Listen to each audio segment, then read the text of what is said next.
सभी मसीही भाई बहनों को यीशु के नाम में शालोम, प्रेज द लॉर्ड, जय मसीह की। यीशु द सेवियर मिनिस्ट्री और मैं प्रभु यीशु मसीह में आपका भाई जेम्स, आप सभी का इस बाइबल अध्ययन कार्यक्रम में एक बार फिर से बहुत बहुत स्वागत और परमेश्वर का धन्यवाद करते हैं। मेरे प्यारे भाई बहनों, हम अध्ययन कर रहे हैं नीति वचन की पुस्तक का और एक छोटी सी प्रार्थना के साथ आज के अध्ययन को हम शुरू करेंगे। हालेलुया, धन्यवाद पिता परमेश्वर। धन्यवाद करते हैं आपके अद्भुत रीति वाली प्रेम के लिए पिता, जो आपने अपने इकलौते पुत्र को देकर हम सभी पर प्रकट किया। धन्यवाद करते हैं महान पिता परमेश्वर, आपके अनुग्रह, आपके महान प्रेम, आपकी तमाम स्वर्गीय आशीषों के लिए। धन्यवाद करते हैं पिता परमेश्वर इस बाइबल स्टडी प्रोग्राम के लिए, जिससे हम आत्मिक रूप से आशीषित हो रहे हैं और आपके वचनों को ठीक रीति से जान पा रहे हैं, सीख पा रहे हैं। पिता परमेश्वर, होने दे पिता परमेश्वर, हमेशा की तरह पवित्र आत्मा हमारी अगुवाई, सहायता और मदद करे, ताकि इन सत्य के वचनों को हम ठीक रीति से अपने जीवन में लागू करें और आपके राज्य के लिए इस्तेमाल हो सके। पिता परमेश्वर, होने दे पिता सारी व्यवस्थाओं को, रिकॉर्डिंग किए जाने को, वचन को समझने और समझाए जाने को पिता हम आपके बलवंत और धर्ममय हाथों में सौंपते हैं। आप हमारी मदद और अगुवाई कीजिए। सारा आदर देते हैं, सारी महिमा देते हैं और इस प्रार्थना को यीशु के सामर्थ्य और पवित्र नाम में मांगते हैं, आमीन। मेरे प्यारे भाई बहनों, अब तक हमने नीति वचन में उसके चौथे अध्याय का अध्ययन कंप्लीट कर लिया था।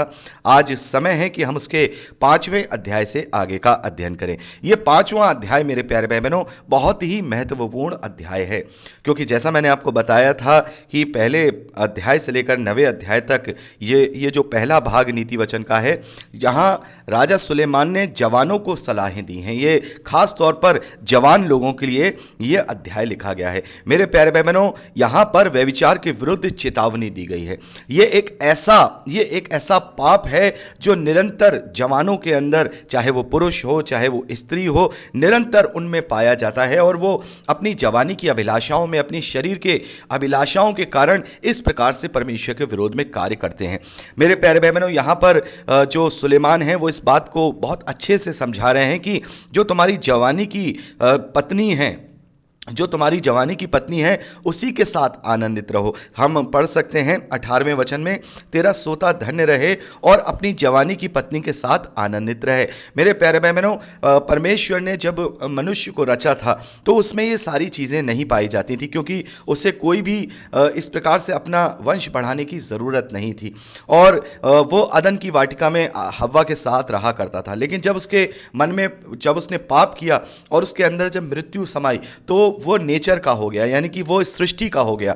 तो हमें समझना होगा, कई बार इस बात का सवाल उठता है कि भाई ये जो बातें हैं, जो इस तरीके की शारीरिक संबंध बनाने की जो इच्छा है, ये परमेश्वर ने ही तो मनुष्यों में डाली है और मनुष्य इसको करना चाहता है, उसके अंदर अभिलाषाएं जागती हैं, तो ये परमेश्वर ने क्यों डाली हैं? अगर हम ये करने से अगर हमें पाप होता है तो परमेश्वर ने ये इच्छाएं ही क्यों डाली हैं? तो मेरे प्यारे भाई बहनों, इसका जवाब यह है कि जैसा भी मैंने बताया कि अदन की वाटिका में जब आदम था या हव्वा थी, तब उनके मनों में यह इच्छा नहीं थी और परमेश्वर ने उसको इस प्रकार की इच्छा के द्वारा नहीं बनाया था। भले ही उसने उसे सृष्टि के तत्वों से, यानी कि मिट्टी से मिलकर के बनाया था, लेकिन उसने जो अपना आत्मा, अपना श्वास जो फूंका है, अपने आत्मिक स्वरूप का फूंका है। तो भले ही ये शरीर जो है हमारा इस सृष्टि का था, लेकिन हम आत्मिक स्वभाव में थे और उस वक्त जो आदम था उसको किसी भी प्रकार की मृत्यु नहीं आनी थी, तो उसको अपना वंश भी बढ़ाने की जरूरत नहीं थी। जैसे स्वर्गदूत हैं, जैसे और भी क्रीचर हैं जो अपना कभी विवाह नहीं करते हैं, या उन्हें ये शारीरिक संबंध बनाकर अपने वंश को बढ़ाने की जरूरत नहीं होती है, तो उनके अंदर ये फीलिंग्स नहीं होती। लेकिन मनुष्य में यानी जो आदम था, उसमें भी ये फीलिंग्स परमेश्वर ने नहीं डाली है। ये जो सवाल करते हैं कि ये परमेश्वर ने हम में डाली है, तो सीधी बात यह है कि परमेश्वर ने ये फीलिंग नहीं डाली है, क्योंकि उस वक्त आदम और हव्वा जब अदन के बागीचे में थे तब तक ये रिलेशन नहीं था, क्योंकि संबंध बनाने की जरूरत नहीं थी। वो केवल एक सहायिका और एक साथी के रूप में परमेश्वर ने उसकी पत्नी करके उसे दिया था। तो मेरे प्यारे भाई बहनों, ये फीलिंग कब आई है? क्योंकि जब मनुष्य पाप में पड़ा है और उसके अंदर जब मृत्यु समाई, और जब उसके अंदर मृत्यु समाई तो वो पूर्ण रूप से सृष्टि का हिस्सा हो गया। यानी परमेश्वर का जो आत्मिक गुण उसके अंदर था, वो उसने उसी वक्त उसको वो मृत्यु आई, क्योंकि जैसे प्रभु परमेश्वर ने कहा कि जैसे ही तू उस फल को खाएगा वैसे ही तू मर जाएगा। तो आदम दो बार मरा है।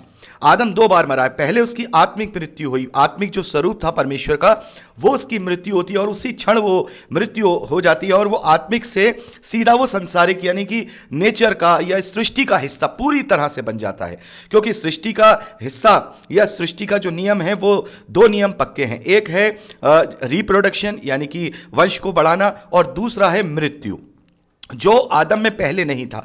तो बाद में ये रिप्रोडक्शन और जो मृत्यु है उसमें पाप आने के बाद उसके अंदर समाया है।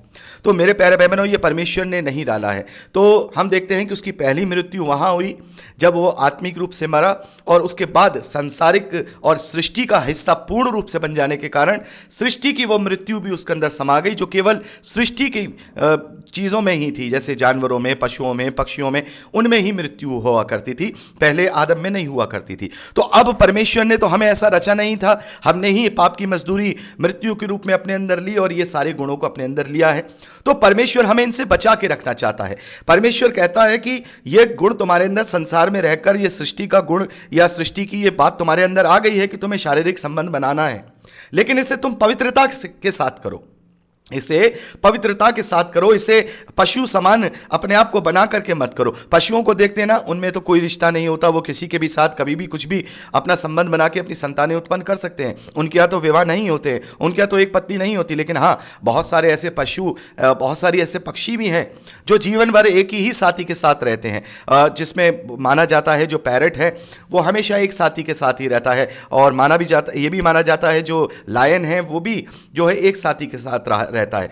तो ऐसा नहीं है कि कोई एक साथी के साथ नहीं रहता, लेकिन परमेश्वर ने हमें ये सृष्टि का हिस्सा बनने के बाद ये छूट दे दी कि तुम एक साथी के साथ रहो और एक साथी के साथ रहकर संतुष्ट रहो, और जो फीलिंग्स इस सृष्टि की के कारण तुम्हारे अंदर आई है, वो शारीरिक संबंध करने की जो फीलिंग्स तुम्हारे अंदर आई हैं, जो वो पैशन तुम्हारे अंदर आया है, उसको अपनी साथी के साथ क्या करो, अपने साथी के साथ पवित्रता के साथ उसको अपना पूर्ण करो, उससे ही से संतुष्ट रहो। इसीलिए यहां 18वें वचन में लिखा है, तेरा सोता धन्य रहे और अपनी जवानी की पत्नी के साथ आनंदित रहे और उसी की हर एक चीज जो है तुझे अट्रैक्ट करे। आप 19वें वचन में पढ़ सकते हैं, प्रिय हिरणी या सुंदर सुंदर सामरी के समान उसके स्तन सर्वदा तुझे संतुष्ट रखें और उसी का प्रेम नित्य तुझे आकर्षित करता रहे। यानी कि अपनी ये जो तेरे अंदर ये जो फीलिंग है वो पवित्रता के साथ अपनी पत्नी और अपने पति के साथ ही इसको प्राप्त कर। इसको तू पशु समान, पशु सरीखा बन के हर एक जगह इधर उधर अपना ये कार्य करके मत कर, क्योंकि तू संसारिक नहीं है, तू संसारिक हो गया तेरे पाप करने के कारण। परमेश्वर कहता है कि तू मेरे स्वरूप में रचा है, तो इस तरीके का व्यभिचार तुझे नहीं करना है। तो मेरे प्यारे भाई बहनों, ये जो व्यभिचार है परमेश्वर ने नहीं डाला है, ये फीलिंग परमेश्वर ने नहीं डाली है, हमने खुद इस सृष्टि का हिस्सा बन के आदम के द्वारा कमाया है और आदम के द्वारा ही ये फीलिंग्स हमारे अंदर आई है। तो परमेश्वर चाहता है कि इन सब बातों से हम हटें और पवित्रता के साथ यदि हमें ये शरीर की जो आवश्यकताएं हमारे शरीर को हैं वो जो दी गई हैं उसको हम पवित्रता के साथ करें। तो ये इस तरीके का संबंध बनाना ये कोई पाप नहीं है, लेकिन पवित्रता के साथ अपनी पत्नी अपने पति के साथ वो संबंध बनाए तो वो परमेश्वर की दृष्टि में क्या है, वो फिर वो पाप नहीं है। तो हमें बचना होगा जब कभी हम इस प्रकार से, क्योंकि शरीर है, शरीर की डिमांड किसी को ज्यादा होती है किसी को कम होती है, लेकिन हमें अपने शरीर की अभिलाषाओं को मारना है। हमें अपनी जवानी की पत्नी के साथ, अपने जवानी के पति के साथ ही संतुष्ट रहना है, क्योंकि ये जो दूसरे जो पुरुष होते हैं या दूसरी जो स्त्रियां होती हैं, यहाँ सुलेमान कहते हैं क्योंकि पराई स्त्री के होठों से मधु टपकता है और उसकी बातें तेल से भी अधिक चिकनी होती हैं, परंतु उसका परिणाम नाग दोने जैसा कड़वा और दोधारी तलवार सा पहना होता है। उसके पांव मृत्यु की ओर बढ़ते हैं और उसके पग अधोलोक तक ही पहुंचते हैं। तो जब कभी इस प्रकार का मन में हमें जो है हमारी अभिलाषाओं के द्वारा हमें भरमाया जा रहा हो, किसी स्त्री की तरफ या किसी पुरुष की तरफ हमें अट्रैक्शन हो रहा हो, क्योंकि हम सृष्टि के हैं तो कभी कभार ऐसा हो जाता है, तो अपने आप को हमें संभालना होगा, हमें ये देखना होगा कि ये इसमें कोई डिफरेंट नहीं है, इसमें डिफरेंट नहीं है, इस सृष्टि का हिस्सा और सृष्टि का नेचर होने के वजह से हमारे अंदर ऐसा आ रहा है, क्योंकि सृष्टि का हिस्सा है कि ज्यादा से ज्यादा संतानें उत्पन्न की जाए, इसीलिए वो ज्यादा से ज्यादा अलग अलग तरीके से वो जो सृष्टि के जो नियम हैं, सृष्टि के पशु पक्षी वो अलग अलग तरीके से जो है संबंध बनाते हैं ताकि उनकी संतान और वंश बढ़े।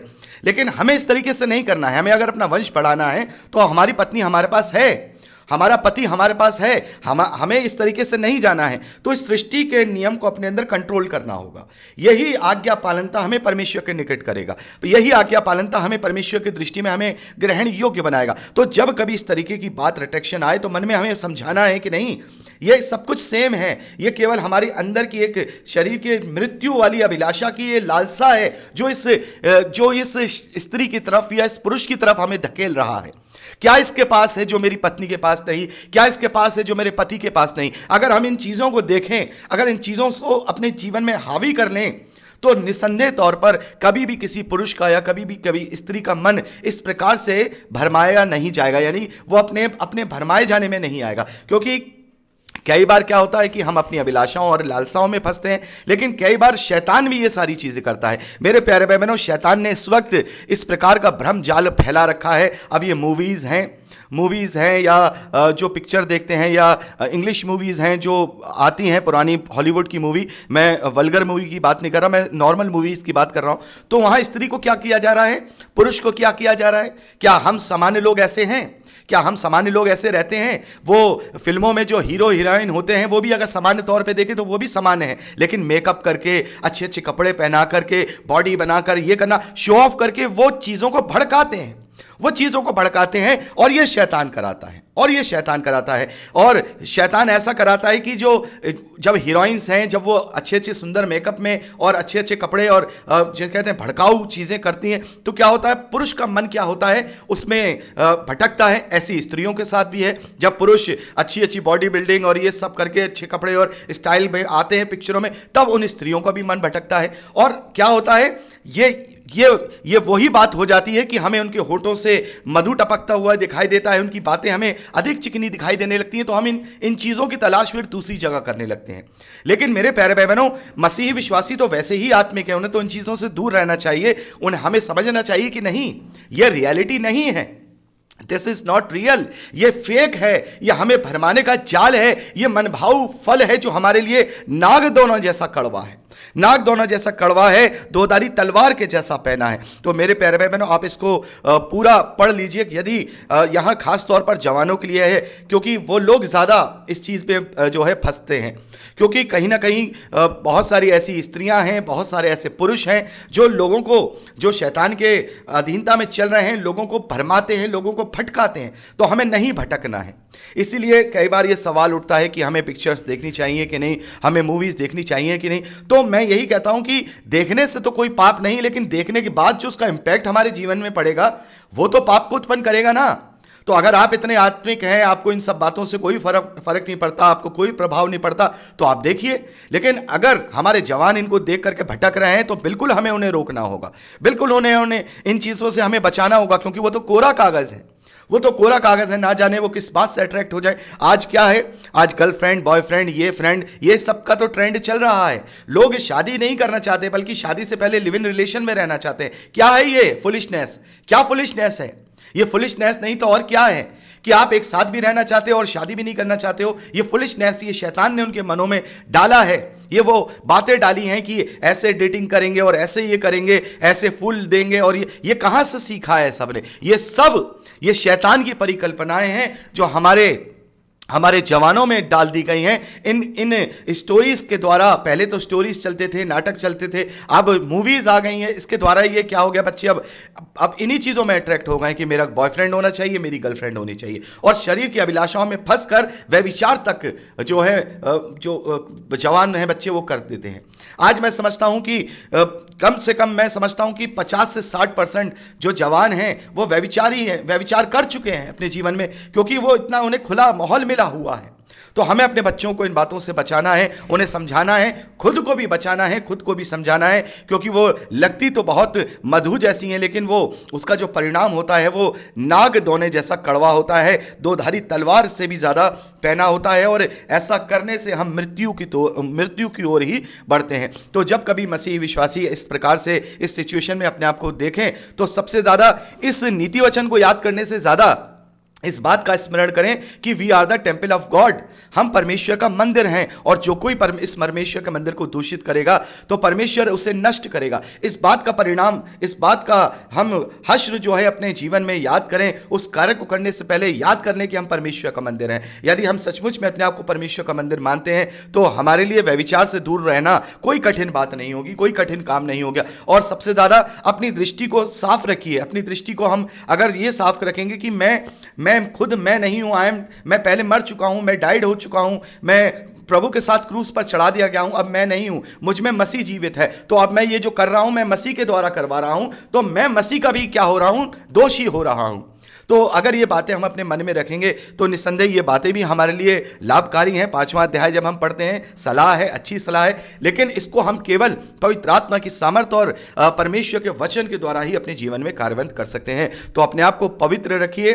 पवित्र आत्मा का हम मंदिर हैं, परमेश्वर हम में वास करता है और हम इस मंदिर को अब दूषित नहीं कर सकते हैं। ये दृढ़ विश्वास अपने अंदर उत्पन्न करिए। मेरा विश्वास है, और मेरा विश्वास है हम में से बहुत सारे भाई बहन, बल्कि ज्यादातर भाई बहन इस पाप से दूर हैं, इस पाप से दूर हैं, और होना भी चाहिए, क्योंकि हमारा नया जीवन इसी में है। तो हमें जवानों को इसी प्रकार से समझाना है। तो मेरे प्यारे भाई बहनों, 5वें अध्याय में यही पूरी बातें थी, हमने बहुत ही अच्छे से एक्सप्लेन यहां पे किया है। और अब हम 6ठे अध्याय से आगे का अध्ययन अगली रिकॉर्डिंग में करेंगे। प्रभु आप सबको बहुत आयत की आशीष दे। Praise the Lord.